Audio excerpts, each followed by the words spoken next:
আসসালামু আলাইকুম। আজকে দেখাবো হাতা বা সালোয়ারের জন্য নতুন একটি ডিজাইন। এই ডিজাইনটি আপনারা কিভাবে তৈরি করবেন সেটার জন্য আপনারা পুরো ভিডিওটি দেখতে থাকুন।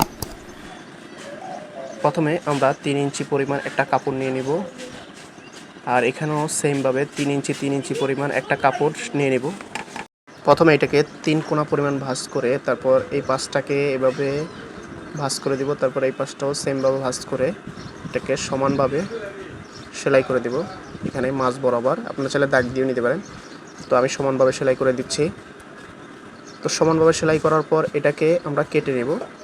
আপনি যদি আমার চ্যানেলে নতুন হয়ে থাকেন আমার চ্যানেলটি সাবস্ক্রাইব করে দেবেন।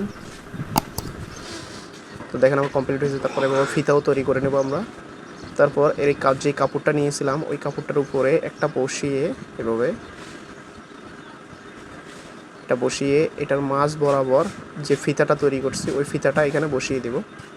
তারপর সেমভাবে আরেকটা বসিয়ে ওইটার উপরেও ফিতাটা সমানভাবে বসিয়ে দেব। আপনারা সেমভাবে এভাবে বসিয়ে দিবেন। আমার ভিডিওটি যদি ভালো লাগে আপনারা লাইক কমেন্ট শেয়ার করে দিবেন এবং অন্যদের দেখার সুযোগ করে দিবেন। চ্যানেলটি সাবস্ক্রাইব করে দিবেন। তো কমপ্লিট হয়ে যাওয়ার পর অপোজিট পাশে সেমভাবে আমরা এভাবে এটাকেও সেমভাবে সেলাই করে দেব। এটা বসিয়ে ফিতাটা এটার উপর বসিয়ে সেমভাবে সেলাই করে দেব।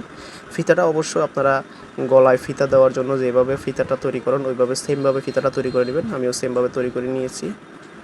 তো সেমভাবে বসিয়ে দিচ্ছি আমি সবগুলো। তো দেখেন আমার সেলাই কমপ্লিট হয়ে গেছে। এখন সমান করে কেটে নিলাম। কাটার পর আমরা বাড়তি একটা কাপড় নেব নিচের পাটের জন্য। কারণ নিচের পাটটা সেলাই করে 1 ইঞ্চি পরিমাণ একটা বর্ডার দিয়ে দিব। আপনারা সেমভাবে বাড়তি একটা কাপড় নিয়ে বর্ডার দিয়ে দিবেন। তো আমি বর্ডারটা দিয়ে দিলাম। তো বর্ডারটা দেওয়ার পর এখানে বাড়তি পাটটা কেটে নেব। তারপর এখন আমাদের হাতা বা সালোয়ারের যে নিচের অংশটা থাকবে ওইটার উপরে আপনারা কাপড়টা এভাবে বসিয়ে নেবেন। তো এটা আমি যেহেতু হাতার জন্য করতেছি, এভাবে বসিয়ে নিয়ে উল্টো পাটে বসিয়ে সেলাই বরাবর সেলাই করে দেব। তো আমি সেলাই বরাবর সেলাই করে দিচ্ছি।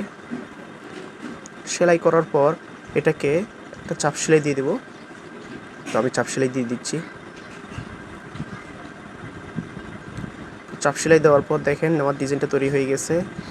আপনারা চাইলে এই যে মাছ পয়েন্টে আছে এখানে আপনারা চাইলে পুঁতিও দিতে পারেন, আর না লাগলে নাই। এটা আপনারা সালোয়ারও দিতে পারবেন, কামিজের হাতায়ও দিতে পারবেন। তো যেহেতু আমি এটা কামিজের হাতার জন্য তৈরি করেছি। ভিডিওটি ভালো লাগলে লাইক কমেন্ট শেয়ার করে দেবেন। ধন্যবাদ সবাইকে।